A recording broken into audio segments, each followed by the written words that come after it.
s'entretenir. On est dans le livre de Luc, chapitre 11, à partir du verset 1er. Ceux qui ont encore la force peuvent se tenir debout. On va lire à partir du premier verset jusqu'au 10e verset. Nous lisons par la grâce de Dieu. Jésus priait un jour en un certain lieu.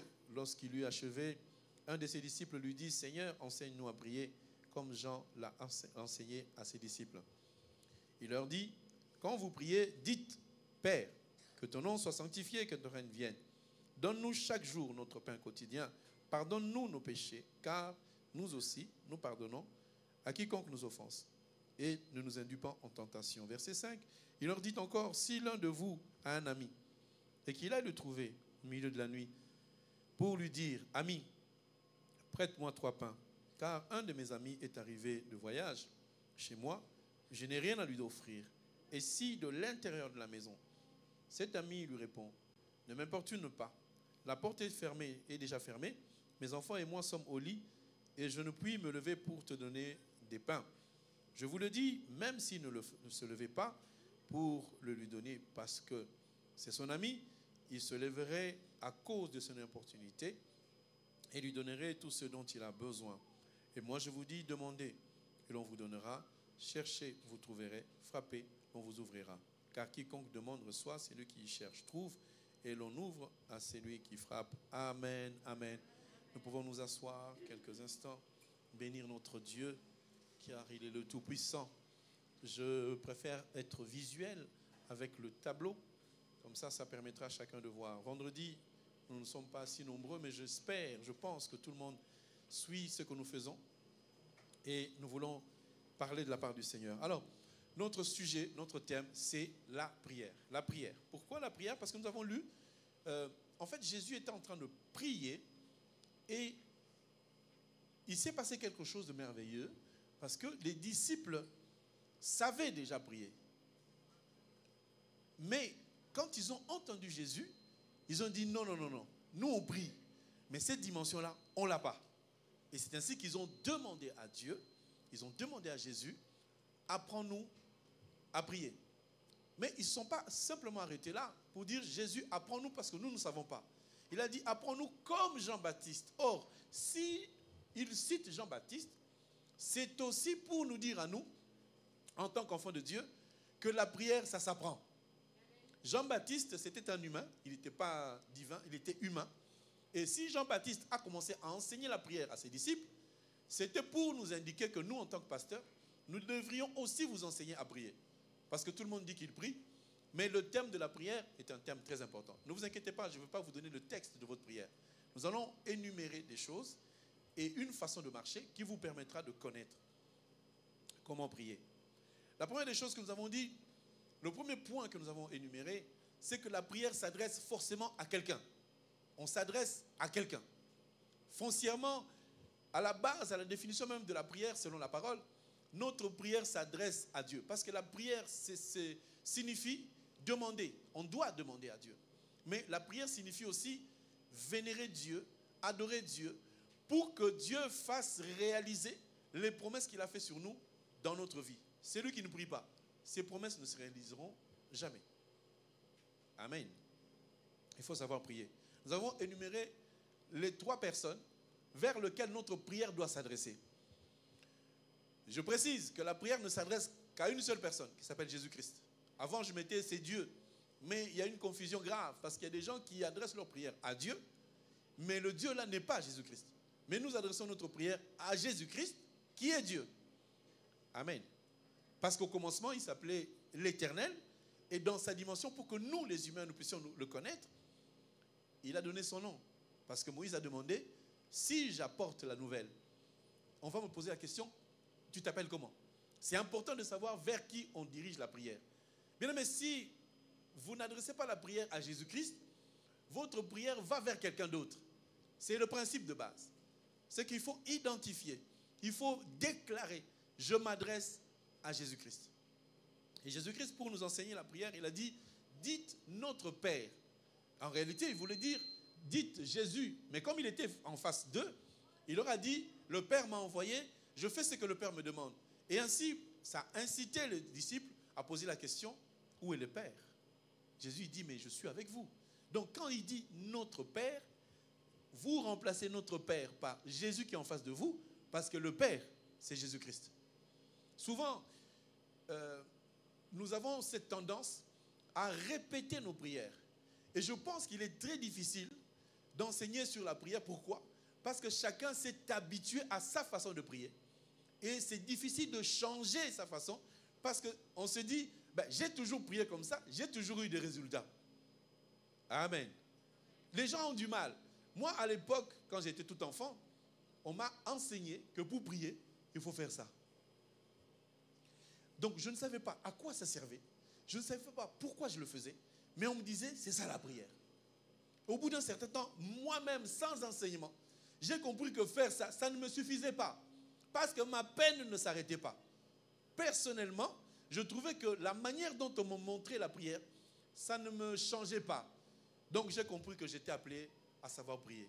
Et maintenant, aujourd'hui, Dieu nous a toujours conduits comme des serviteurs quand on est enfant. Et lorsque nous grandissons, nous prenons tout ce que Dieu nous a donné comme expérience, parce que c'était pour vous que Dieu avait réservé cela. Amen. Donc, on peut prier de plusieurs manières sans le savoir. Vous devez savoir que quand vous chantez une chanson du monde, vous êtes en train de prier. Il y a certaines personnes qui ont sorti le verset qui n'est pas dans la Bible. Chanter, c'est prier 2 fois. Ce n'est pas dans la Bible. Mais la pensée, c'est que lorsque nous chantons, c'est comme si nous adorons notre Dieu au travers de la chanson. Et lorsque nous chantons des chansons qui sont mondaines, des chansons qui n'honorent pas le Seigneur, nous sommes aussi en train de faire une prière. Faites attention, n'adressez pas votre prière à n'importe qui, adressez votre prière à Jésus-Christ. Amen. Alors, on peut aussi adresser la prière au diable. Ça ne nous concerne pas. Il y a des gens qui adressent leur prière au diable. Quand quelqu'un est dans la sorcellerie, il prie. Vous devez savoir que les sorciers font aussi des jeûnes. Parce que si un sorcier ne fait pas de jeûne, il ne s'en sortira jamais. Vous, on vous demande de faire le jeûne, vous n'arrivez même pas à faire 3 jours. Bon, Dieu a fait grâce, 21 jours. J'ai vu, j'ai entendu, j'ai su que les gens ont jeûné et je bénis le Seigneur pour cela. Amen. Troisième personne à qui s'adresser, c'est à soi-même. Donc, les 2 types d'adresses ne sont pas des prières. La seule prière, c'est l'adoration à Jésus. Mais les 2 types de prières, on parle, quand on s'adresse au diable, c'est un exercice d'autorité. Résister au diable. On prend autorité sur le diable pour qu'il s'enfuit. D'où le fait que quand on fait un combat spirituel, on chasse les démons, on chasse les esprits méchants. On a dit, vous chasserez les démons, vous guérirez les malades. Quand on guérit un malade, quand on prie pour quelqu'un qui est possédé, on n'adore pas Dieu. On fait un exercice d'autorité. Donc il y a plusieurs types de prières, mais la prière dont nous allons vraiment parler, c'est la prière adressée à Jésus.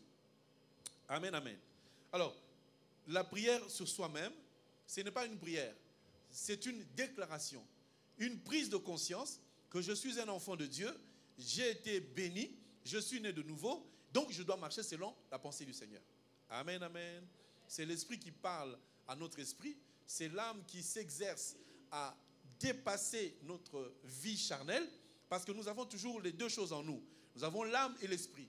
Il faut que tu arrives à dominer, afin que ton esprit puisse dominer ton âme. Quand tu parles à toi-même, tu ne parles pas à ce corps-là, tu parles à ton âme. C'est ton âme qui doit accepter d'être soumis à la parole, parce que ton esprit a reçu la parole de Dieu. Amen. Est-ce que ça va? Si c'est trop difficile, vous levez la main, vous écrivez un mot, on va essayer de répéter. Alors j'ai essayé d'énumérer des personnes vers qui vous ne pouvez jamais éviter de prier un ange. On ne prie pas un ange, on ne prie pas les archanges. Des fois quand je me balade sur internet, je vois qu'il y a des gens qui vont faire une période, la prière de l'archange Michel. C'est démoniaque et diabolique. Il ne faut pas s'adresser. Il y a une prière dans Apocalypse qu'on nous avait montré qu'il s'adresse à l'ange de l'Éternel. L'ange de l'Éternel, c'est l'Éternel lui-même. C'est Jésus-Christ qui vient se manifester dans cette dimension qu'on appelle la théophanie. Là, il apparaît comme un ange, mais l'ange de l'Éternel, c'est Jésus-Christ lui-même. Quand on dit l'ange de l'Éternel campe tout autour de ceux qui craignent Dieu, ce n'est pas un ange comme Michael, c'est Dieu lui-même qui vient sous forme angélique pour nous entourer et nous environner. Pourquoi forme angélique? Parce que des fois, Dieu utilise les anges comme des serviteurs de Dieu. Donc, je suis l'ange qui est envoyé pour vous. Amen. Je suis votre ange. Si vous ne dites pas Amen, c'est que vous n'êtes pas d'accord avec moi. Je suis votre ange. Ah là là là là. Il vous faut une preuve. Attendez, ne dites pas encore Amen. Je suis dans Apocalypse chapitre 2, verset 1er. On dit à Jean de faire quoi? Écrit à l'ange de l'église d'Éphèse. Voici ce que dit celui qui tient les 7 étoiles dans sa main droite et celui qui marche au milieu de 7 chandeliers d'or. Je connais tes œuvres, ton travail, ta persévérance. Je sais que tu ne peux supporter les méchants, que tu as éprouvé ceux qui se disent apôtres et qui ne sont pas, et que tu as trouvé menteurs. On dit écrit à l'ange de l'église d'Éphèse. L'ange de l'église d'Éphèse, ce n'est pas un ange quelconque, c'est le responsable de l'église d'Éphèse.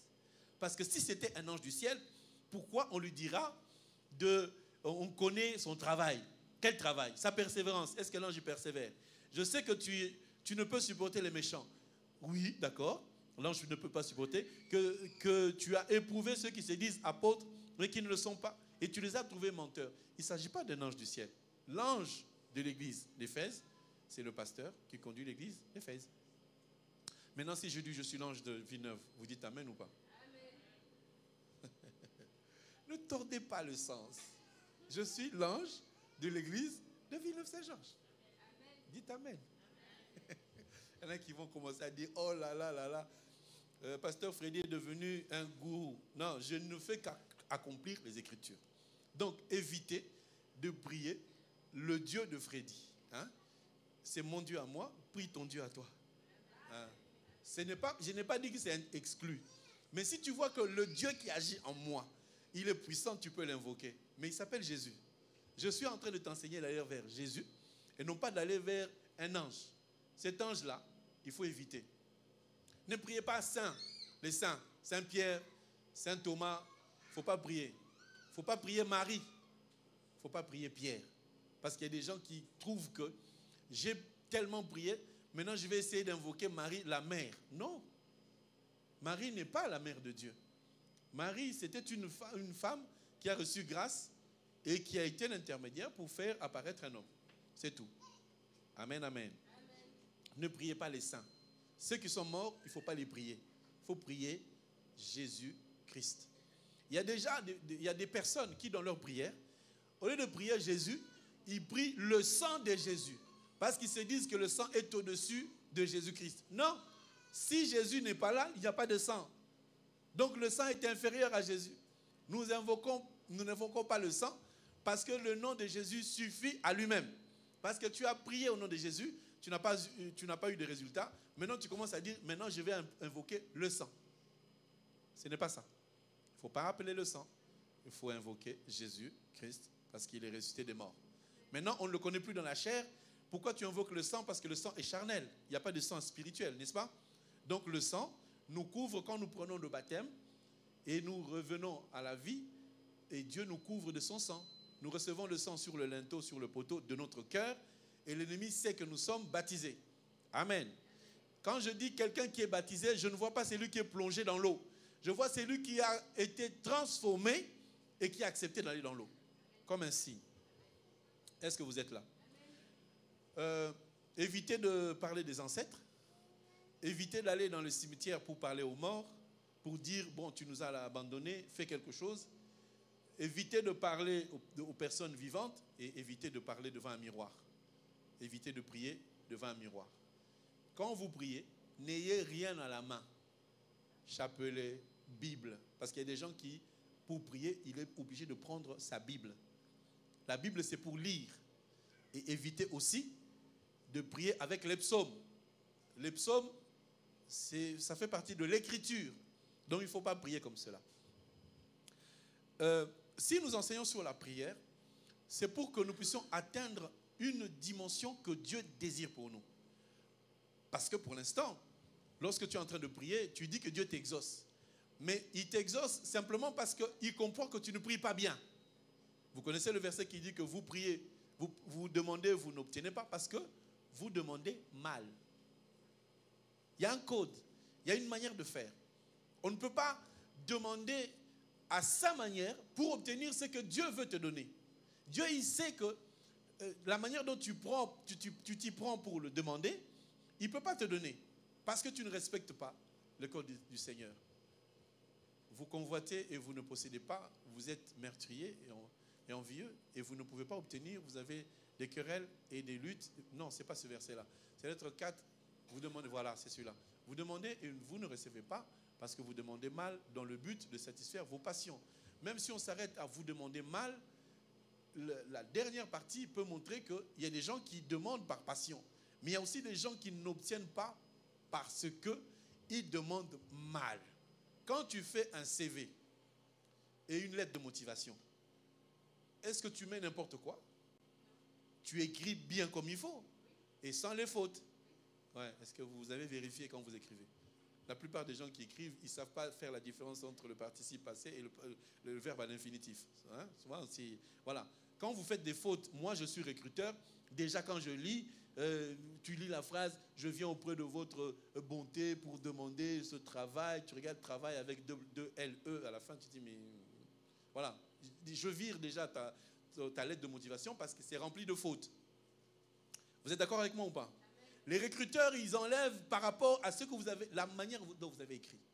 Si, par exemple, aujourd'hui, vous voulez trouver du travail, vous écrivez « Je suis un candidat agréable pour vous, recrutez-moi, je vaux la peine. » Vous donnez.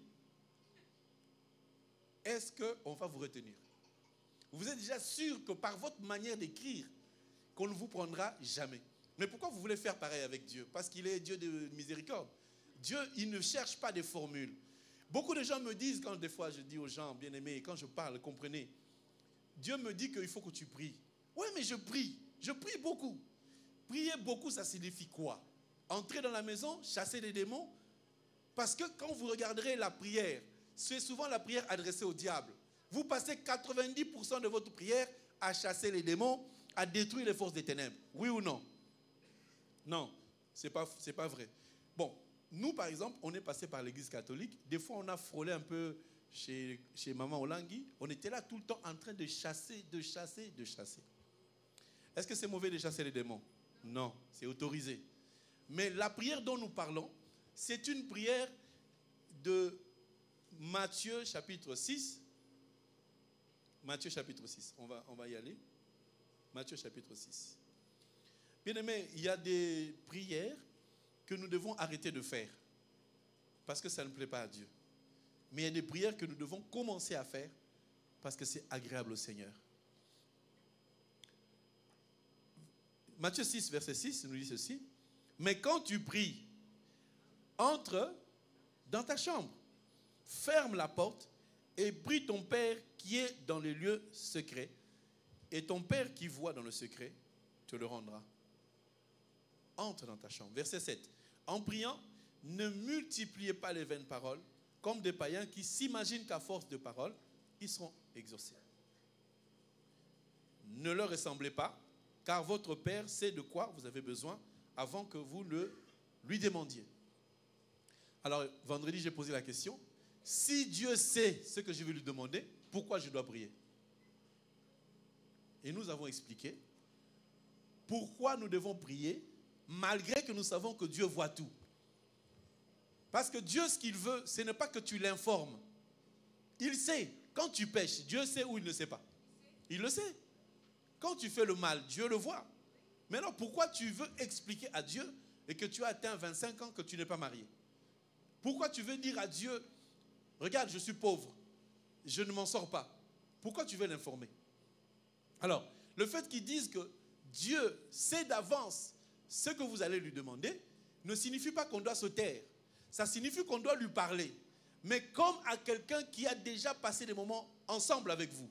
J'ai donné l'exemple de la prière que quand une femme avec un homme ont vécu des événements assez difficiles ou heureux, ils se racontent, sans se répéter, la même chose qu'ils ont vécue, mais avec un souvenir différent. Tu te rappelles, chérie, quand on était à Ibiza, tu te rappelles, quand on était au Congo, on avait, ah oui, tu te rappelles encore le monsieur? Oui, il était marrant ce monsieur. Vous êtes en train de vous parler, mais vous êtes en train de vous souvenir des moments passés ensemble. Maintenant, quand tu pries, tu dois te rappeler que celui vers qui tu adresses ta prière, il a déjà connu la situation en même temps que toi. Pendant que tu vivais la situation, il était avec toi. Maintenant, tu ne viens pas l'informer, tu viens juste lui rappeler, souviens-toi de la douleur dans laquelle j'étais passé. Heureusement que tu étais là. Je bénis ton nom parce que tu as toujours été là. Le bien-aimé qui était à l'hôpital, certainement qu'aujourd'hui, lorsqu'il se met dans la prière, il ne doit pas dire à Dieu, Seigneur, j'ai beaucoup souffert à l'hôpital. Il doit lui dire, Seigneur, malgré que j'étais à l'hôpital, je me rends compte que tu es avec moi. Tu marchais avec moi parce que c'est toi qui m'as fait sortir de cette maladie pour qu'aujourd'hui je puisse te louer. Tu te souviens encore ce que le médecin avait dit, que cette maladie, c'est terminé, vous n'allez pas survivre. Mais lorsque je sors de cette maladie, je me rends compte que tu es mon Père. Est-ce que vous comprenez comment on adore Dieu? Donc, arrêtez de dire, Seigneur, moi, ça fait 15 ans, je suis malade, je ne m'en sors pas, mais où es-tu? Qu'est-ce que tu fais? Pourquoi tu me fais ça? Dieu n'aime pas quand tu lui dises, pourquoi tu me fais ça? Amen. Est-ce que vous êtes là? La prière, elle est importante. J'ai dit ceci, quand nous entrons dans la présence de Dieu, nous ne devons pas chercher à dire ce que nous, on a envie de dire. Nous devons chercher à savoir qu'est-ce que Dieu veut d'abord. Tu as des problèmes, oui. Tu souffres, oui.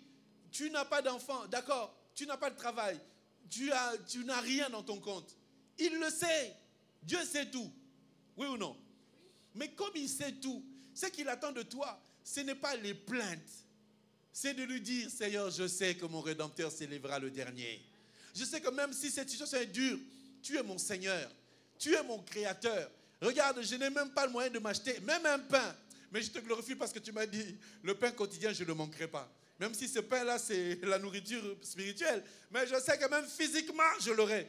Parce que j'ai l'espoir que l'Éternel est mon Dieu. Ta prière doit changer. Parce que quand tu changes la prière, les conséquences de ta prière changent aussi. À tous ceux qui disent chaque fois, je prie beaucoup. Sachez que Dieu n'attend pas que tu pries beaucoup. Ne fais pas la concurrence de 4 heures, 3 heures. J'ai prié 3 heures. Mais qu'est-ce que tu as dit dans ta prière? Pendant 1 heure que tu as prié, tu n'as pris que 20 minutes pour vraiment te concentrer, parler à Dieu. Les 45 minutes qui sont restées, tu as divagué entre la semoule et le McDo. Tu as parlé, pensé à des choses. Et puis finalement, hey, je suis en train de prier. Je suis en train de prier. Non, je m'arrête. Il y a des gens qui, lorsqu'ils prient, il va prendre un verre d'eau, il boit et il se dit, mais voilà, Dieu, mais voilà, j'en ai marre. Ne priez jamais, j'en ai marre. S'il y a un problème dans ta vie, qui c'est qui le permet? C'est Dieu qui permet. Donc, changeons notre façon de prier. Alors, je vous ai dit qu'il y a 2 types de prières.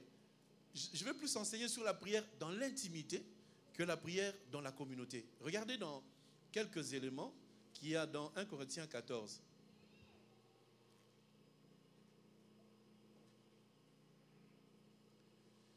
Verset 14. 1 Corinthiens 14, verset 14. Écoutez. Car si je prie en langue, mon esprit est en prière, mais mon intelligence demeure stérile. La prière en langue, elle est importante. Mais je ne vais pas parler de la prière en langue maintenant. Je vais juste vous montrer à quoi peut-on faire la différence entre la prière dans l'intimité et la prière en communauté. En communauté, maintenant, on dit, si je prie en langue, mon esprit est en prière. Parce que dans mon esprit, je dis des choses que ma conscience ne comprend pas. Verset 15. Que faire donc? Je prierai par l'esprit, mais je prierai aussi avec l'intelligence. Je chanterai par l'esprit, mais je chanterai aussi avec intelligence. Autrement, si je rends grâce par l'esprit, comment celui qui est dans le rang de l'homme, du peuple, répondra-t-il Amen à ton action de grâce, puisqu'il ne sait pas ce que tu dis? Alors, il y a une différence de prière. Quand tu es dans ton intimité avec le Seigneur, tu as une façon de prier qui doit être différente de la manière que tu pries quand tu es à l'assemblée. Dans l'assemblée, quand tu pries, Dieu t'autorise à prier de manière à ce que ton voisin entende et que ton voisin dise Amen à ta prière. Parce que tous les voisins, comme nous sommes là, ne savent pas prier. Il y a des voisins à côté de toi. Il peut avoir 50 ans ou 10 ans de plus que toi. Peut-être qu'il ne sait pas prier. Il a besoin d'écouter et de dire Amen, j'aime bien cette prière. Donc quand nous prions entre nous, quand nous prions plutôt à l'assemblée, nous avons le droit de prier, mais nous devons prier différemment, de manière à édifier celui qui est à côté de nous. Est-ce que ça va? Donc vous avez remarqué qu'en communauté, nous prenons souvent le temps de prier et de chasser les démons. Mais quand tu vas dans ton intimité, quand on a dit entre dans ta chambre, ça maintenant c'est cette prière qui te donne la sémence. C'est cette prière qui déclenche les bénédictions. C'est cette prière qui transforme ton existence. Aujourd'hui, tu as la capacité d'entrer au fond de ton cœur, d'entrer dans ta chambre et de prier pour changer le monde qui est autour de toi. Le monde de ténèbres ne doit plus t'atteindre parce que lorsque tu atteins un certain niveau, il y a des choses qui ne te touchent plus. Amen. Beaucoup de gens prient dans l'assemblée. Ce n'est pas mauvais. Mais si tu n'as pas une vie intime avec le Seigneur, tu ne pourras rien apporter dans l'assemblée. Tu vas parler, ça sera des verbes qui sortent, des mots qui sortent de ta bouche, mais ça ne va pas influencer l'environnement. Dieu veut que nous puissions prier dans le fond. Amen, amen. Est-ce que vous êtes là? Amen. Si quelqu'un est là, il peut lever la main droite et l'agiter pour dire Dieu est vivant, que Dieu te bénisse. Alors, je vous donne 2 exemples. Vous avez connu les paralytiques. Je pense que durant le temps de jeûne, vous avez vu le paralytique de Jean chapitre 7, 5 plutôt. Ça vous rappelle, Jean chapitre 5, il y avait un paralytique. Ok? Or, à Jérusalem, près de la porte du temple, il y avait une piscine qui s'appelait Bethesda, qui avait 5 portiques. Sous ces portiques étaient couchés un grand nombre de malades, des aveugles, des boiteux, des paralytiques qui attendaient le mouvement de l'eau. Car un ange descendait de temps en temps dans la piscine et agitait l'eau. Et c'est lui qui en descendait le premier, après que l'eau était agitée, était guéri, quelle que fût sa maladie. Là se trouvait un homme malade depuis 38 ans. Cet homme était paralytique. Cet homme ne marchait pas. Parce que quand on lui a dit, quand on l'a guéri, qu'est-ce qu'on lui a dit? Lève-toi. Ça veut dire qu'il ne pouvait pas se lever. Qu'il prenne son lit, qu'il rentre chez lui. Ce paralytique-là est différent du paralytique de Marc. Dans Marc, il y avait un autre paralytique. Vous vous souvenez? Lui, il était paralytique, mais il était entouré de 4 personnes. Amen, amen. Donc, quand je compare les deux, ils ont été tous 2 guéris, n'est-ce pas? Mais j'aimerais que tu comprennes que le paralytique qui était devant la piscine était quelqu'un qui priait avec intimité. Et sa guérison est venue par son intimité avec le Seigneur. Parce qu'il était tout autour des conditions que nous devons ensemble voir. Quand Jésus s'est approché, c'est comme on dit, entre dans ta chambre, prie le Seigneur qui te voit et qui t'entend dans le secret. Dans son secret à lui, personne ne l'a vu autour de lui. Puisque si quelqu'un l'avait vu, il aurait pris, jeté dans l'eau. Nous sommes d'accord ou pas? Il y a des fois, pour toi, Dieu veut que tu aies ta guérison dans ta chambre, dans ta prière, dans ton intimité. Pour certaines personnes, Dieu veut qu'il y ait des gens qui t'accompagnent. Est-ce que vous comprenez? Ne figez pas, non, mais tu ne pries pas beaucoup. Il y a des gens qui n'ont pas cette capacité de prier seuls dans leur chambre, mais qui doivent leur salut à la communauté pendant que nous sommes en train de prier. Voilà pourquoi le paralytique qui avait 4 personnes l'ont transporté. Parce qu'ils n'avaient plus la capacité de prier. Ils l'ont transporté pour l'amener au-dessus. La prière, bien-aimée, elle doit nous amener sur le toit. Amen. Si tu es en train de prier, Seigneur, tu as vu le mal qu'on m'a fait. Ah, franchement, Seigneur, tu as laissé faire. Ça, tu ne montes pas. Pour monter, il faut dire à Dieu, je te bénis. Parce que tu nous avais dit, lorsqu'on va nous critiquer, lorsqu'on va nous faire du mal, ça sera un moyen que ces gens-là deviennent notre marchepied pour que je monte. On monte vers où? Vers le Seigneur. Si quelquefois Dieu permet des souffrances dans ta vie, ce n'est pas pour que tu ailles pleurer dans ta prière. Seigneur, tu vois que les gens ne m'aiment pas. Je vais à l'église, on me chasse. Je vais à l'église, personne ne m'aime. Ça, ce n'est pas une prière. Dieu n'aime pas cette prière-là. Amen. Est-ce que vous êtes là? Arrêtez de vous plaindre dans vos prières. Il ne faut pas se plaindre. Il faut au contraire montrer à Dieu. Seigneur, tu l'avais dit. Je suis complètement d'accord que les gens disent du mal de moi parce que je sais que tu es en train de réserver une grâce particulière à ma propre vie. On ne peut pas critiquer quelqu'un qui n'a rien. Quand on parle du mal de toi, c'est que tu as quelque chose. Même si visiblement on ne voit rien, c'est que tu as quelque chose.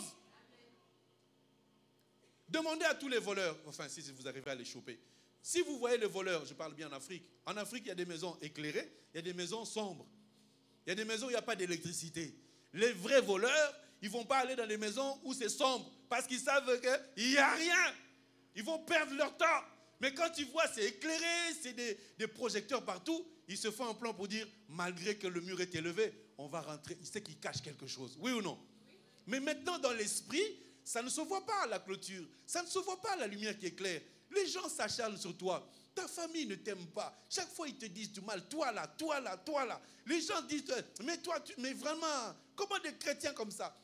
Sache que tu as quelque chose du Seigneur. Sache que tu as quelque chose de la part du Seigneur. Tu ne peux pas être ami à des sorciers. Si tu es très ami à des sorciers, c'est qu'ils t'en foutent. Si tu veux voir tes ennemis, entre dans ta chambre, organise une prière profonde tous les soirs. Tu verras tes ennemis. Ils ne vont jamais t'acclamer. Parce que la lumière ne reste jamais à côté des ténèbres. Si tu vois ta tata là qui est sorcière, qui t'aime beaucoup, qui t'embrasse, qui t'envoie des cadeaux, sache qu'elle t'a mis sous tes pieds. Elle t'a mis sous ses pieds à elle. Mais lorsque tu vas te mettre à prier, lorsque tu vas te mettre dans un programme personnel et secret, elle ne va plus te dire bonjour. Si quelqu'un dans le monde de la sorcellerie, si quelqu'un dans les ténèbres, et que tu t'enfermes, tu pries beaucoup, cette personne, quand tu la sailleras, tu vas lui enlever la puissance et elle ne pourra plus jamais s'approcher. Amen, amen. Est-ce que tu sais que tu es une étoile qui brille? Est-ce que tu sais que tu es un homme très élevé? Mais comme tu ne te connais pas, tu ne sais pas comment faire. Est-ce que tu sais que Dieu a mis une grâce sur ta vie? Est-ce que tu sais que tu es le sauveur de ta famille? Est-ce que tu sais que Dieu t'a désigné à être très très élevé? Mais c'est la distraction qui nous amène à abandonner la prière. Si tu es un homme de qualité, une femme de qualité, tu dois chercher la qualité dans la prière. Bien aimé, ces deux types de prières nous montrent que pour décrocher ce que Dieu veut que nous puissions décrocher, il faut que nous puissions monter. Monter dans la prière, peut-être seul tu y arrives, mais si tu n'arrives pas seul, il y a 4 hommes qui peuvent te transporter, ouvrir le ciel. Vous savez qu'on est capable de faire des choses qui vont au-delà de la pensée de l'homme. Dieu nous a donné cette capacité. Pour l'obtenir, c'est dans la prière. Quand tu vois un homme, disons un homme de Dieu, qui se plaint tout le temps, on m'a fait ci, on ne m'aime pas, c'est pas quelqu'un qui prie. Un homme de Dieu, un serviteur doit être fort par la prière. Tu dois savoir que lorsque tu pries, tu es en train de détruire les forces des ténèbres sans le savoir. Parce que dans la sorcellerie, je l'avais dit vendredi, quand les gens font leur réunion pour t'attaquer, ils commencent par parler, ils commencent par déclarer des choses. Mais si toi, tu ne connais pas, tu vas commencer à te battre contre le vent. Amen, amen. Il y a quelque chose que nous allons voir ensemble. On va dans le livre de 1 roi, la prière. Il y a ce qu'on appelle, tu notes deuxième point, préalable à la prière. Avant de prier, il y a un préalable. 1 roi chapitre 18. 1 roi 18.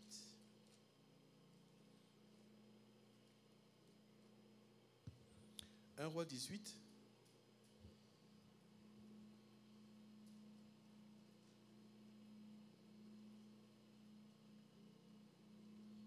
Alors, je vous raconte l'histoire.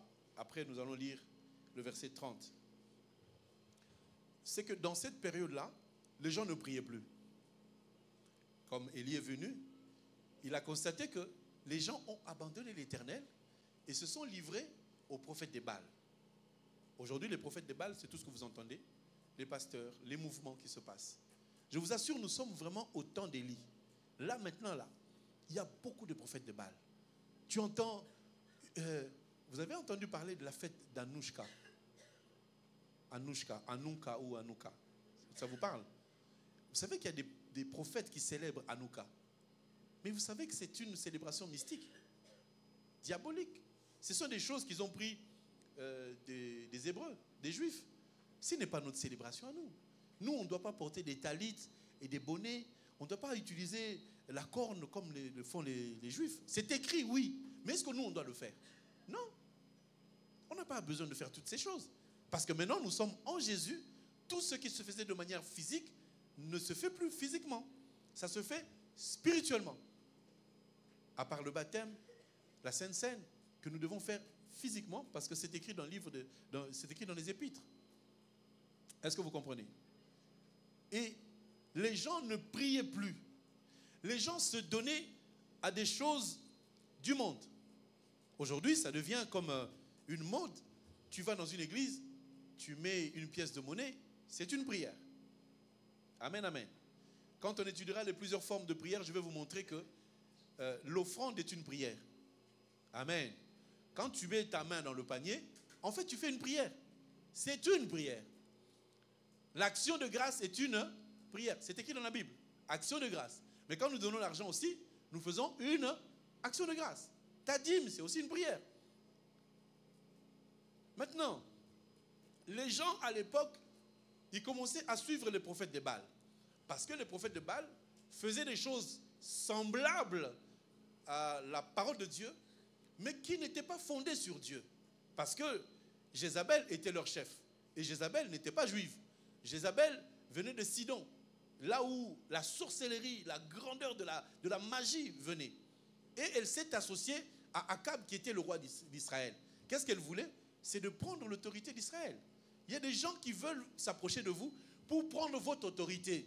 Si tu vois quelqu'un qui veut te séduire, quittons l'église, allons quelque part. C'est que tu as quelque chose que Dieu t'a donné pour que ça se développe au travers de la connaissance de la parole et au travers de la prière. Il faut t'amener dans une secte où on ne prie pas vraiment le Dieu créateur, où on prie quand même. Parce que si on parle de la prière, tu iras dans toutes les églises. Toutes les églises, elles prient ou pas? Partout, on prie. Tu arrives là-bas, on cite le nom de Jésus. Tu dis, ah, comme on prie Jésus, c'est le même. C'est pas le même. Pour retrouver le même Jésus, il faut vérifier la doctrine. Parce que nous prions au nom de Jésus. Il y en a qui considèrent que Jésus est le Fils de Dieu. Mais nous prions Jésus qui est le Père créateur. Ce n'est pas la même chose. Quand tu pries, moi je me rappelle, j'étais dans une église des Assemblées de Dieu où le pasteur priait au nom de Jésus-Christ de Nazareth. Ah non.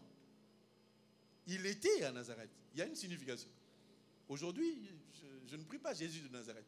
Il n'est plus dans la chair, parce que Nazareth, c'est sur terre. Si on dit Jésus de Jérusalem, je peux dire oui, parce qu'il y a la Jérusalem céleste. Amen. Vous comprenez? On ne prie pas Jésus de Nazareth. Il était à Nazareth pour un but. Mais maintenant, il n'est plus à Nazareth. Oh non, mais pour distinguer Jésus, je vais dire de Nazareth. Non, non, non. Tu vas le distinguer par le nom de Jésus par rapport à la doctrine. Il y a plusieurs Freddy dans le monde, n'est-ce pas? Mais je ne suis pas tout le monde. Je suis moi parce que je suis moi-même. Si on dit lequel, c'est lui. Ah, ok, on le connaît. Donc Jésus lequel? Le créateur des cieux et de la terre qui est descendu lui-même, portant la chair, montant la croix, allant au tombeau et ressuscitant le troisième jour et repart dans sa gloire. C'est celui-là que nous sommes en train de prier. Amen. Donc quand tu commences ta prière, identifie. Là, je vais prier Jésus-Christ, le Dieu créateur. Au moins, tous les sorciers se disent, ah, ce n'est pas notre lettre à nous, on s'en va. Mais si tu entres dans ta chambre, Dieu, je ne suis pas d'accord avec toi. Le Dieu pour lequel tu n'es pas d'accord, il vient. Je me souviens d'un frère, il viendra un jour témoigner. On le poursuivait la nuit. Vous savez, il y a des gens qui ne dorment pas. Chaque fois qu'il mettait sa tête sur l'oreiller, il voyait quelqu'un qui le poursuivait. Le pasteur lui a dit, prie Dieu, appelle Dieu pendant qu'on te court derrière. Il a dit, ok. Le soir là, il est rentré pour dormir. Il a vu le monsieur qui poursuivait pour le tuer. Il a dit, au nom de Dieu. Ça ne s'arrêtait pas. Au nom de Dieu. Et il est sorti du sommeil vite fait parce qu'il a crié au nom de Dieu. Mais quand on lui a dit, non, non, non, non, ce n'est pas Dieu. Au nom de Jésus. Il a dit, ok, je vais dormir. Il a dormi. Quand la personne est venue, il a dit au nom de Jésus. Il a vu la personne reculer.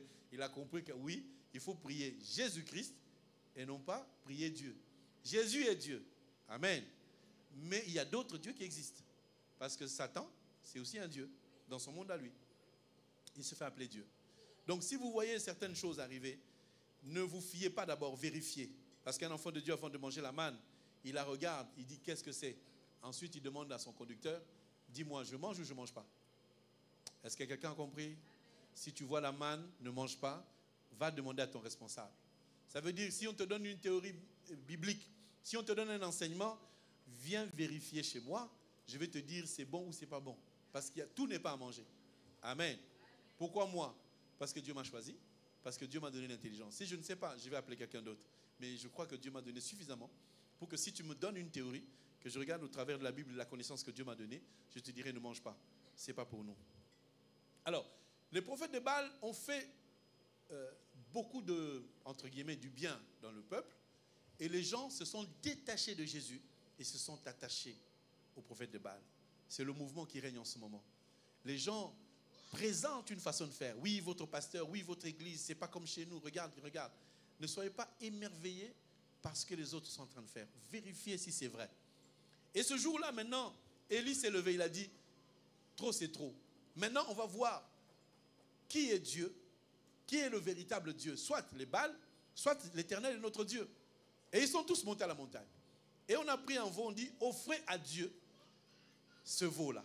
Et j'aimerais vous faire comprendre que cette offrande, c'est une prière. Amen. Est-ce que tout le monde me suit? Le peuple, plutôt les prophètes de Baal, se sont flagellés. Ils ont fait des scarifications sur leur corps pour appeler leur Dieu. Mais je peux vous dire qu'au moment où Élie était en face d'eux, le Dieu créateur a fait fuir leur Dieu. Il lui a fermé la bouche. Amen. Tu dois savoir que quand toi tu pries, Dieu ferme la bouche de tous les sorciers qui sont en train de t'envoûter. Alors pourquoi tu ne pries pas? Pourquoi tu ne pries pas? Élie, maintenant, nous sommes au verset 30. Élie, maintenant, qu'est-ce qu'il fait? Pour maintenant prier, regardez. Verset 30. Élie dit à tout le peuple, approchez-vous de moi. Tout le peuple s'approcha de lui. Et Élie rétablit l'autel de l'Éternel qui avait été renversé. Il prit 12 pierres, d'après le nombre des tribus des fils de Jacob, auquel l'Éternel avait dit, Israël sera ton nom. Et il bâtit avec ces pierres un autel au nom de l'Éternel. Il fit de l'autel, autour de l'autel, un fossé de capacité de 2 mesures de sémence. Il arrangea le bois, coupa le taureau par morceaux et le plaça sur le bois. Puis il dit, remplissez de l'eau. Et nous sommes au verset 37. Réponds-moi, Éternel, réponds-moi, afin que le peuple connaisse que c'est toi, l'Éternel, et que c'est toi qui ramènes leur cœur. Amen, amen. Je vous donne la procédure pour prier. Avant de prier, rétablis l'autel. Vérifie ce que tu es en train de faire. Il y a des gens, l'autel de leur prière, c'est que Seigneur, il faut que tu me venges. Ils m'ont fait trop de mal. Cet autel-là, ça ne tient pas. L'autel que tu dois ériger, c'est l'autel de miséricorde. Malgré le mal qu'on t'a fait, tu dis, Seigneur, prends pitié parce qu'ils ne savent pas ce qu'ils font. Cet autel-là, c'est agréable à Dieu. Est-ce que tout le monde me comprend? Avant de prier, il faudrait que tu te mettes en harmonie avec le Seigneur. Nous allons voir quelque chose. 1 Thessaloniciens chapitre 5.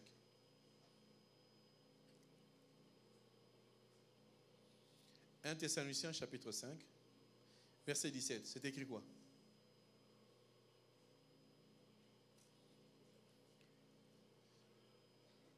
C'est un verset très court. C'est marqué « Priez sans cesse », n'est-ce pas? Dans votre Bible, c'est pareil.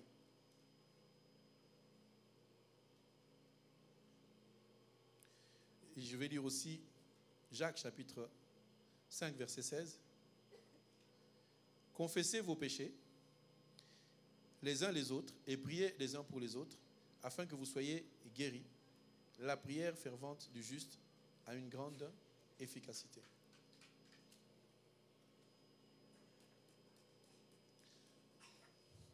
Maintenant, suivez-moi un peu. Je vais faire une différence. Prier sans cesse, c'est de prier à chaque minute, à chaque seconde. Tout le monde est d'accord? Prier sans cesse. C'est différent de faire la prière. Je répète, prier sans cesse, nous devons prier sans s'arrêter. Quand Dieu dit prier sans cesse, Dieu veut que ta vie soit une prière. Quand tu te lèves le matin pour aller au travail et que tu arrives en retard, puisque ta vie est une prière, tu ne dis pas à ton manager, les trains n'ont pas fonctionné.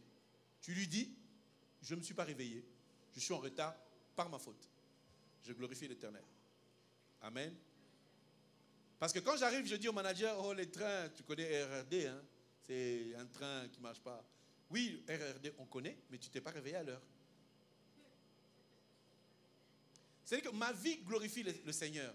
Tu es en train de travailler. Tu as l'opportunité, comme disait, j'avais à l'époque une secrétaire qui s'appelait, enfin une assistante qui s'appelait Françoise, qui m'avait dit, moi j'ai juré toute ma vie, je n'aurai jamais un chef noir. Il faut que ça soit blanc. J'ai dit, ben, ça y est, c'est fait, je suis ton chef. Et à un moment, pour me mettre dans sa poche, chef, il y a eu de la casse, est-ce que tu peux pas, moi je sais comment faire pour éviter, parce que j'avais commandé 10 palettes de bananes au lieu de mettre 10 caisses de bananes. Vous savez, il y a des palettes, hein, et on devait commander 10. Tu commandes 10 caisses, c'est des caisses, hein, 10. Au lieu de mettre 10 caisses, j'ai tapé sur 10 palettes. Donc le camion m'a livré 10 palettes. Vous voyez les bananes. Il y a beaucoup de gens qui ont besoin de bananes. J'avais 10 bananes dans ma réserve. Je ne savais plus quoi en faire. Mon assistante m'a dit, chef, il faut... J'ai dit, il n'y a pas besoin. J'ai appelé la centrale. J'ai dit, je me suis trompé. J'ai commandé 10 palettes au lieu de 10 caisses. Ils m'ont engueulé. Je mettais le téléphone. Vous finissez. Hein? Mais comment vous avez pu faire ça? Ils parlent. Ils ont fini. Mais vous avez fait ça comment? J'ai dit, je me suis trompé. Et puis vous le dites. Je dis, ben oui, je me suis trompé. Maintenant, on va faire comment? Je ne sais pas, je vais les vendre. Et elle qui était derrière me disant, chef, il faut leur dire que c'est la machine qui a ripé. J'ai dit, c'est pas la machine, j'ai tapé. J'ai appelé les autres magasins, je leur ai dit, ne commandez pas les bananes, j'en ai plein. Et c'est comme ça qu'on a fait. Je pensais être licencié. Elle m'a dit, oh là là, chef, des commandes comme ça, on va te licencier. Je n'ai jamais été licencié, parce que j'ai dit la vérité. Amen. Quand tu es dans le train, quand tu fais des affaires, tu veux chercher un logement, tu n'as pas droit au logement, ne triche pas. Dis-leur que je n'ai rien. C'est ça, prier sans cesse. Amen. Amen, amen. Chère sœur, vous qui êtes mariée, ton mari t'énerve. Qu'est-ce que tu fais? Tu pries sans cesse. Tu considères que ton mari, c'est ton chef. Ton mari a droit à la paix. N'est-ce pas? Dites amen. Une femme doit respecter son mari. Amen. Est-ce que je peux le répéter 2 fois? Une femme doit respecter son mari. C'est ça la prière. Maintenant, nous avons un temps de prière qui est le temps où je veux m'adresser à Dieu. Ce temps-là, c'est un temps différent de prier sans cesse parce que tu as vécu d'abord en remettant l'autel de sacrifice, en creusant pour mettre la semence, en arrangeant le bois. C'est-à-dire que tu t'es comporté comme un enfant de Dieu. Tu n'as pas dit des gros mots au travail ni dans le bus. Tu t'es préservé du mal et des yeux qui regardent à gauche, à droite. Lorsque maintenant tu viens devant la face de l'Éternel, en toi, il y a d'abord la pureté. Tu sais que tu n'as pas commis de mauvaises choses pour t'adresser à ton Seigneur. Est-ce que tout le monde comprend? C'est en ce moment-là que Élie rétablit l'autel, remet les choses à sa place. Et maintenant, quand il dit « réponds-moi, réponds-moi », il n'a pas besoin de 3 heures de prière. Il a besoin juste de dire à Dieu, je vais activer ce que tu as mis en moi. Parce que Dieu a mis en toi la capacité de faire des choses merveilleuses. Amen. En toi se trouve une capacité énorme. Dans la prière, tu dois arriver à activer quelque chose que tu sais que ça t'appartient. Quand quelqu'un prie beaucoup, insiste, c'est qu'il n'est pas sûr que cette chose-là lui appartient. Si quelque chose est à toi, mais que ton père le garde, est-ce que tu vas insister? Tu vas dire simplement, papa, tu me donnes ça quand? T'inquiète, je vais te le donner. Tu sais que ton père a déjà acheté quelque chose pour toi. Mais c'est lui qui n'est pas sûr de son père. Il dit, papa, tu m'achètes quand? Tu m'achètes quand? Et puis à un moment, ça l'agace. Il ne te le donne plus. Mais si tu as l'assurance que ton père a déjà réalisé les choses, tu viens simplement lui rappeler, Seigneur, je sais que tu l'as déjà, mais je veux le voir s'accomplir bientôt. Amen. Est-ce que vous savez que Jésus contrôle toutes choses? C'est Dieu qui donne l'autorisation, oui ou non? Est-ce que vous êtes là? Dites amen. J'aimerais que vous soyez avec moi. Vous savez que Dieu contrôle tout. Il n'y a rien qui lui échappe. On est d'accord ou pas? Mais j'aimerais te dire qu'avec ta prière, tu peux faire échapper quelque chose à Jésus. Qu'est-ce que quelqu'un peut croire à ça? Hein? Est-ce que quelqu'un peut croire qu'il y a un moment, tu surprends Jésus par ta prière? Parce qu'il y a une personne dans la Bible qui a surpris Jésus-Christ. Ce n'était pas un homme, c'était une femme. Cette femme a fait la prière dans sa maison. Il a dit, je suis passé entre les mains des médecins pendant 12 ans. Je n'ai rien vu. Mais moi maintenant, je vais me lever, je vais toucher, non pas son corps, mais je vais toucher le pan de sa robe. C'était déjà la prière. Elle n'allait pas pour voir si ça va marcher. Elle n'allait pas pour tester si ça peut être. Elle allait parce qu'elle savait. En touchant, je serai guéri. Il faut que tu atteignes cette dimension de dire que je sais que ce jour en train de prier, ça va se faire. Mais essayez d'imaginer un peu. Jésus est Dieu, n'est-ce pas? Il est en train de tout contrôler. Et subitement, Jésus dit, il y a quelqu'un qui m'a touché. Bien aimé, je te dis, il y a des choses que tu peux faire dans ta prière. Jésus dit, cette prière-là, elle m'a touché. Elle est montée là où je sens que vraiment il faut que je libère. C'est parce que nous ne prions pas assez. Imagine-toi Jésus qui contrôle tout et il déclare que quelqu'un m'a touché, mais il ne sait pas qui c'est. Amen. Est-ce que vous êtes là? Tu peux toucher Dieu, pas parce que tu es pasteur. La plupart des gens croient que ce ne sont que les pasteurs. Vous savez, des fois, Dieu ne nous exauce pas. En tant que pasteur, des fois, je prie pour ma famille, pour moi-même. Il n'y a rien. Je prie pour quelqu'un, à la seconde, la personne, elle est guérie. Ça m'est arrivé des fois de dire à Dieu, c'est pas juste. Hein? Je viens de prier pour le frère, il a eu à l'instant. Et moi-même, ça fait 2 ans que je te demande ça, tu ne me donnes pas. Et Dieu me dit, tu veux que je... pardon, merci. Je ne veux pas discuter avec toi. Je ne dis que merci à Dieu. Je n'ai pas aujourd'hui, ce n'est pas grave. Seigneur, il m'a donné cet esprit, cette envie que les autres mangent d'abord, que les autres puissent être bénis d'abord, parce qu'un jour, il se souviendra de moi et il me bénira lui aussi. Ne soyez pas étonnés que le pasteur il est malade, il est fatigué, il n'a pas de travail. C'est normal. Paul était là, il avait les charges, il était mal, mais il priait pour les gens qui guérissaient. Même des fois, le niveau de Paul était qu'on prenait les mouchoirs, on mettait sur Paul, on allait poser sur les malades étaient guéris. Est-ce qu'on peut poser là quelque chose sur toi et poser sur quelqu'un d'autre pour qu'il soit guéri? J'aimerais que tu comprennes que Dieu t'a amené dans une dimension où tu peux demander quelque chose à Dieu, Dieu te l'accorde. C'est le sens même de notre prière. Nous devons comprendre que lorsque nous prions, nous devons atteindre un niveau. Arrêtez un peu avec votre niveau. Seigneur, mon Dieu, mon roi. Seigneur, je t'aime, je t'adore. Seigneur, tu es mon Seigneur. Tu es mon Dieu, mon roi. Qu'est-ce que tu as dit? Rien. Qu'est-ce que tu viens de dire dans ta prière? Enregistrez vos prières, répétez-les, vous allez voir. La prière, elle est vide. La prière, elle est vide. Pourquoi? Parce que tu cherches d'abord à lui dire, Seigneur, j'ai besoin. Dieu nous dit ceci, si vous avez besoin de quelque chose, demandez. On demande à qui? À Jésus, n'est-ce pas? Mais pourquoi lui, quand il nous dit demandez, il ne veut pas écouter notre demande? Amen, amen. Il y a des gens qui ont des enfants ici. Vous avez des enfants. Tu héberges ton fils. Est-ce qu'il paye le loyer? Il ne paye pas le loyer. Mais la chambre dans laquelle il habite là, c'est sa chambre. Hein? Des fois, tu viens pour entrer dans la chambre. Mais vous faites tout n'importe quoi dans ma chambre. Oh. Ta part de loyer, elle est où? Il ne paye pas le loyer. Hein? Mais elle a une chambre. Elle s'enferme dans sa chambre. Sa chambre se trouve dans ma maison. La maison que moi je paye. Et elle dit c'est sa chambre. Ah! Vous voyez pas que nous sommes un peu... Voilà. Bon, c'est ma maison. Si c'est ta chambre, tu peux aussi prendre soin de ma maison. Oui ou non?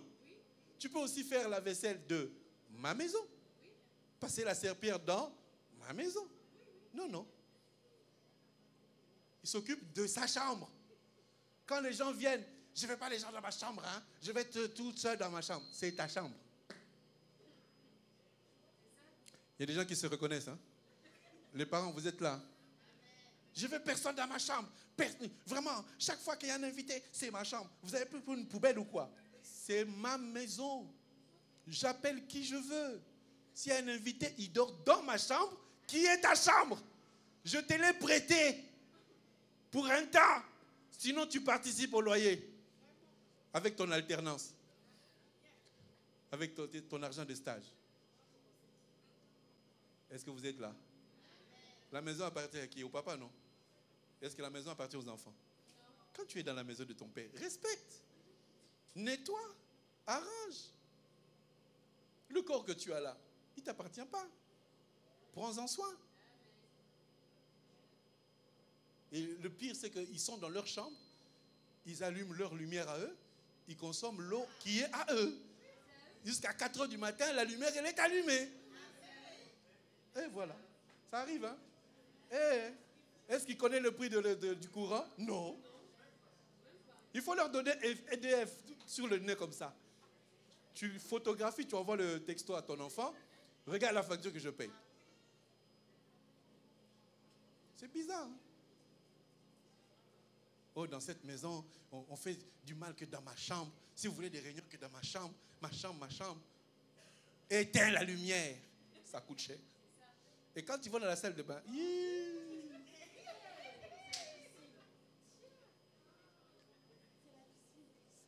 Il te fait la piscine, bain moussant.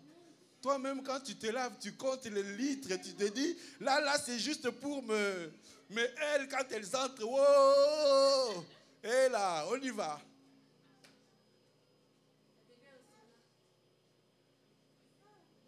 Ça, c'est vrai. Quand une fille sort de la salle de bain, c'est un sauna. C'est chaleureux dedans. Tu te dis, mais elle a fait quoi? Nous, les hommes, on a 10 minutes, c'est trop, n'est-ce pas? On compte même la quantité d'eau. 3 heures, elle est toujours là. Elle chante, elle loue Dieu. Va à la chorale. Amen, amen. Vous vous retrouvez, hein? Maintenant, essaye d'imaginer que ta maison, là, c'est Dieu qui la gère. Maintenant, Dieu, tu es chez lui, tu fais ce que toi tu veux. Est-ce que c'est normal? Faites d'abord ce que Dieu veut. Faites ce que les parents veulent. Les enfants, vous êtes là. Obéissez à vos parents. Les enfants, ça va? Obéissez aux parents. Participez à l'évolution de la maison et arrêtez de faire des dépenses inutiles. On souffre. On ne dit rien, mais on souffre. Quand EDF passe, tu te dis, ah! Seigneur, fais-moi grâce. Hein?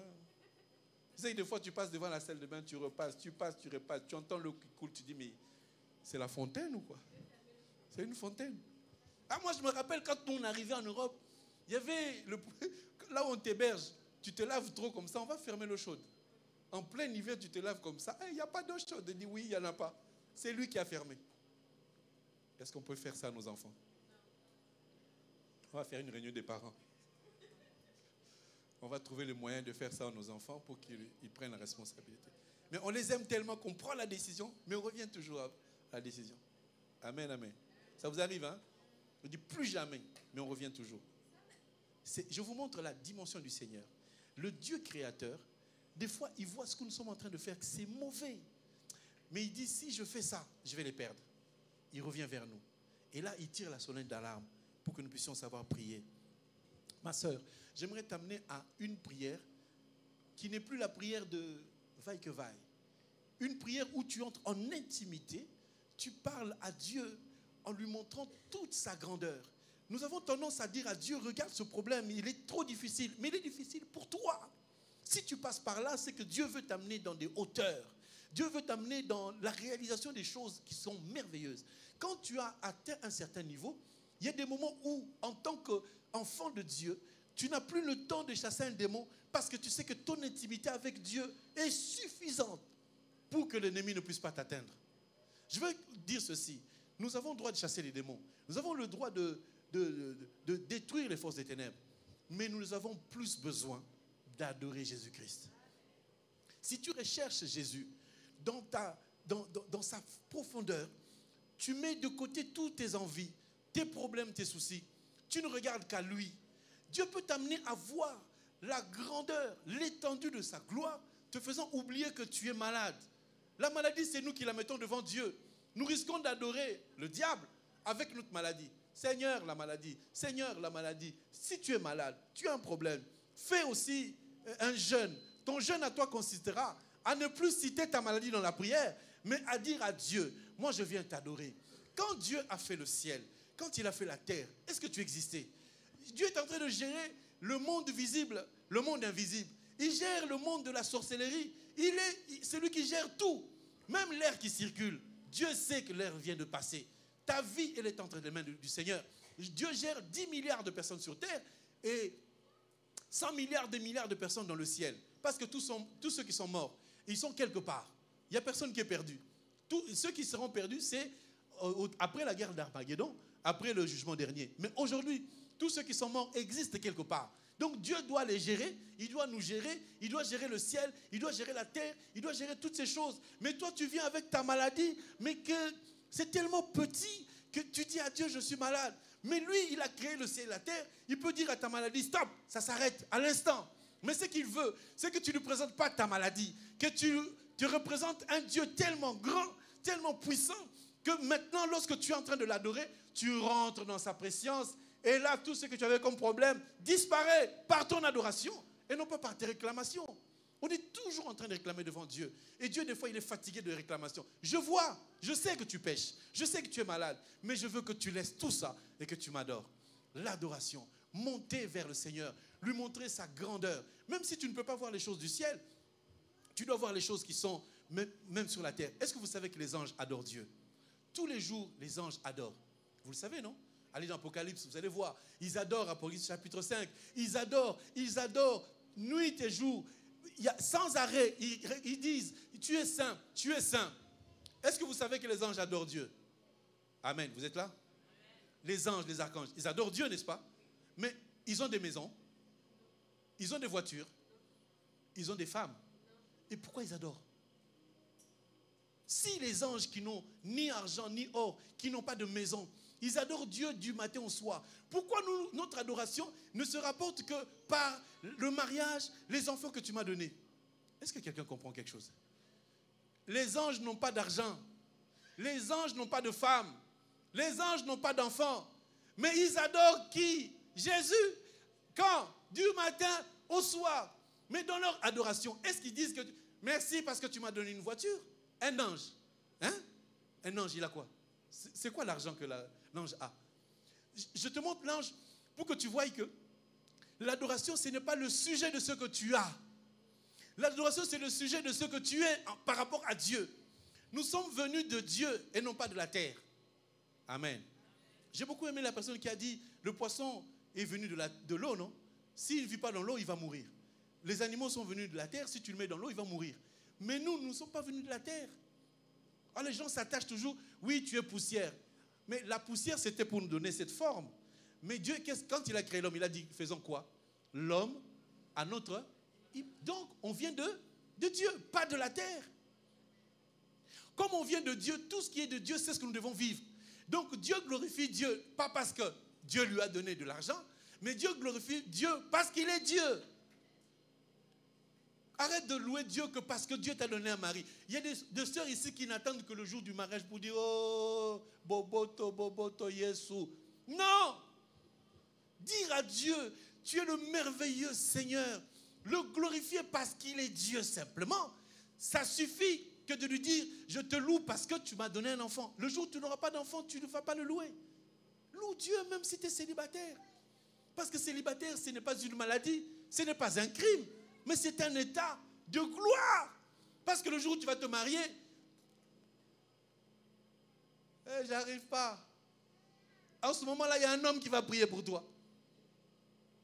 Le jour où tu tomberas malade, le Seigneur sera toujours Dieu. Il veut que tu l'adores comme adorent les anges. Et si tu remarques bien Apocalypse chapitre 5, tu verras que les mêmes anges qui n'ont rien, qui n'ont pas d'argent, qui continuent à louer Dieu, mais Dieu leur envoie encore de descendre sur terre, de prendre nos prières comme dans un coupe de parfum, de coupe d'or, et ils posent ça devant Dieu. Ça veut dire que quand toi tu pries, les anges doivent se taire. Ta prière à toi, parce que l'ange n'a pas été fait à l'image de Dieu, toi tu as été fait à l'image de Dieu. Ta prière, elle fait vibrer le trône de Dieu, parce que ta prière, elle monte comme une coupe de parfum. Mais quand les anges sont en train de prier, il n'y a pas de coupe de parfum. Dieu écoute seulement. Mais toi, quand tu pries, ça monte comme un parfum, parce qu'on peut voir, on peut sentir, on peut entendre. Et Dieu aime sentir l'odeur de ta prière. Chaque fois que tu pries, Dieu, pourquoi tu m'as abandonné? Ce n'est pas un parfum. Parce que tu es en train de dire à Dieu, il est un incapable. Dieu veut savoir qu'il est capable. Essaye d'imaginer un homme dont la femme va chercher des conseils dehors. Est-ce que cet homme-là peut être fier? Les frères, vous êtes là? Les frères, vous êtes là? Ta femme, elle vient toujours te dire, oh non, mais le frère un tel m'a dit ça. Oh non, mais ma mère, mon père m'a dit ça. Est-ce que tu seras fier? Bon, vous ne comprenez pas la parole. La parole de Dieu nous montre que chaque femme, avant d'écouter ce que quelqu'un dit dehors, il doit valider ce qu'elle a écouté. Chez qui? Chez son mari. Tu vas à l'extérieur, on te dit non, il faut manger les carottes pour avoir des beaux yeux. Tu viens chez ton mari, tu dis, on m'a dit que. Est-ce que le mari valide? Il y en a une qui m'a dit, mon mari, il n'est même pas intelligent, je vais lui poser quoi comme question? Tu l'as épousé pourquoi? L'homme que tu vois là n'a pas besoin d'avoir bac plus 15. Le mariage, ce n'est pas les études qui font le mariage. Si c'était comme ça, tous les érudits, les professeurs d'université vivraient avec leur femme jusqu'à la mort. Mais ce que je connais, tous mes profs de la fac ici en France, il n'y en a aucun qui est avec sa femme. 2 ans de mariage, divorce. 3 ans de mariage, divorce. 4 ans de mariage, divorce. Et maintenant, je commence à entendre que des divorces entrent chez les Africains. C'est vrai? Vous commencez à divorcer? Les Africains, vous divorcez? Ça existe? Foncièrement, je ne crois pas au divorce africain. Parce qu'un Africain, il divorce différemment. Vous savez comment les Africains divorcent au pays, hein, je ne parle pas d'ici. Au pays, pour divorcer, il prend un deuxième bureau. Il prend une deuxième femme. Il prend une troisième. Il se console chez la troisième. Ça veut dire que je ne vais pas te chasser. Reste là à garder mes enfants. Mais je prends une deuxième femme. Bon, ils sont tous démoniaques parce qu'un homme ne peut aimer qu'une seule femme. Amen. On est d'accord ou pas? Un enfant de Dieu qui me dit, je ne veux plus celle-là, je veux un autre. Qu'est-ce qu'ils ont fait? Délivrance. Amen, amen. Vous devez savoir que Dieu veut que nous puissions évoluer. J'aurais voulu vous... J'avais pris la résolution. 31 décembre 2024. J'ai dit plus jamais 1 heure de prédication. Je viens de dépasser. Et pourtant, on doit raconter des choses. Bon, terminons maintenant. Dernier verset. Vraiment, dernier verset. Sinon, vous allez partir, vous viendrez que dimanche d'après. Et c'est pas bon. Alors, acte 11. Je vais vous montrer juste ça. J'avais promis, mais je ne l'ai pas fait. Mais acte chapitre... Non, Luc 11. Luc 11, pardon. Luc 11. Luc 11, le verset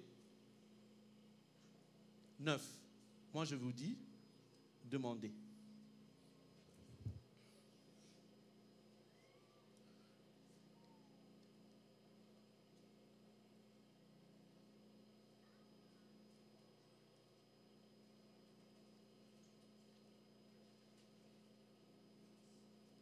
Cherchez. Je mets Z, c'est mieux. C'est un ordre. Vous allez constater que dans demander, on a dit quoi? On vous donnera. Qui donne? C'est Dieu, non? C'est Dieu qui donne.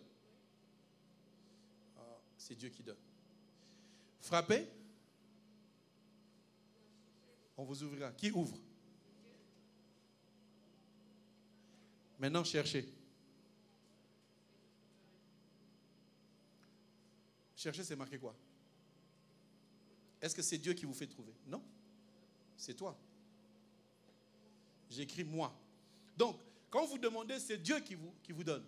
Quand vous frappez, c'est Dieu qui ouvre. Mais quand vous cherchez, c'est vous-même qui allez trouver.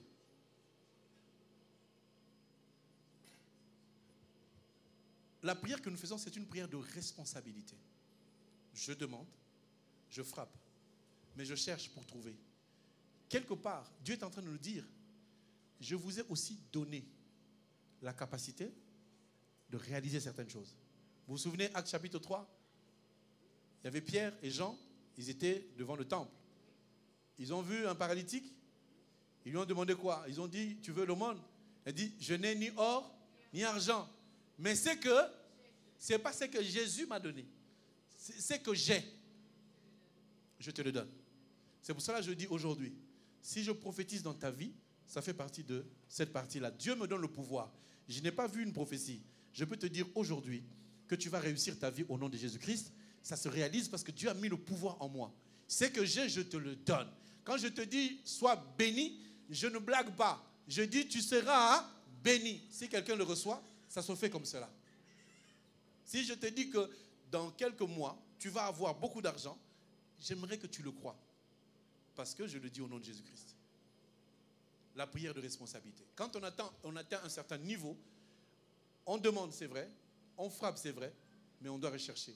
C'est-à-dire, je sais que dans ma conscience, j'ai reçu le pouvoir de dire une chose qui va se manifester. Mais avant que j'arrive à ce stade-là, il faut que, parce que vous avez vu, avant de dire demander, il y avait le stade il y avait un homme qui avait besoin de manger du pain, il est allé demander. Donc il faut qu'on arrive à une dimension de prière qui nous sort de Seigneur, mon Dieu, mon roi, je t'aime. Non, entrer dans une autre dimension de révéler des choses qui sont cachées pour que notre niveau de prière augmente afin de réaliser des grandes choses. Et pour terminer, je dirais que Dieu bénit tout un chacun au nom de Jésus-Christ. Ce qui était bloqué doit se débloquer au nom de Jésus. Ce qui était freiné doit être ôté au nom de Jésus. S'il y avait des sorciers qui t'avaient bloqué, ce soir, tu vas les débloquer dans ta prière.